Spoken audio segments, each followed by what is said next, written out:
It was a September day. One of those days where fall is, well, it's doing its best to take over for summer. I was locked down in my office. I had do not disturb signs on everything, and I was trying to meet a deadline on one of these books for one of these publishers. Get things written up, and if I get interrupted, I can't stay on task. My assistant came in and said, "Dave, there's a guy outside in the reception area that wants to meet you." And I said, "Well, I'm kind of busy here. I'm kind of locked down. I'm trying to meet this deadline." And she said, "Well, I think this is important.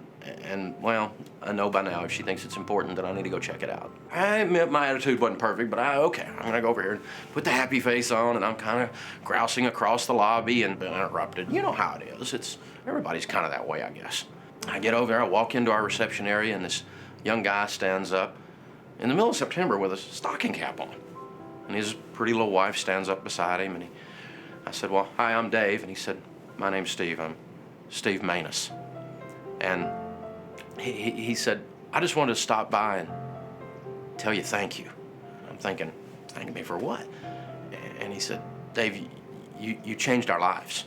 The stuff you teach, it's unbelievable." And I said, "Well, thanks. That's really nice." Actually, I was writing, so it's kind of inspiring. So I thought this is nice. And he said, "No, you just really don't understand, do you?" And I said, "Well, you're welcome. I'm glad you're winning." And he said, "No. And he reached up and he took a stocking cap just like this off the top of his head. And I went, wow. Because there was a big scar right across the top of his head. And of course, his head had been shaved because he'd been operated on. He said, "Dave, I'm 28 years old. I got brain cancer. The doc says I'm not gonna make it." I said, "I'm okay with that. I love Jesus. I know where I'm going. This is my 23-year-old wife, Sandy. Because of what you teach, Sandy's gonna be okay." And he said, "Dave, before all this happened, we were out of debt. We had an emergency fund." And I'm thinking, that's important, but what's that matter in light of this? And he said, no. I got $400,000 in term life insurance on me before this happened. Sandy's gonna be okay.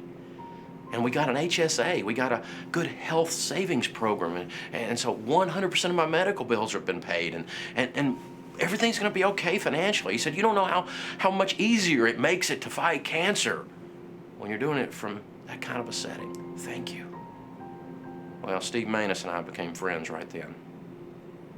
And we walked with him and Sandy as they fought the cancer. And you know how fighting cancer is. It comes back, and then you think you're gonna beat it, and then it comes back again. And I wrote about them because of the importance of insurance in one of my books. And a wealthy friend of mine read the story and anonymously gave them the gift of a 7-day cruise in the Caribbean. How cool is that? That's the way you're supposed to do stuff, Well, November 17th, Steve came by the office with his dad and sat in on our devotionals. He just became a friend to everybody on our team. We prayed with him, and he was an inspiration. He was something else. 11 days later, 4:30 in the afternoon, we lost Steve Manus. So he's in heaven now. I don't always understand how things work, and I guess when I get to heaven, I'm going to ask God about these things.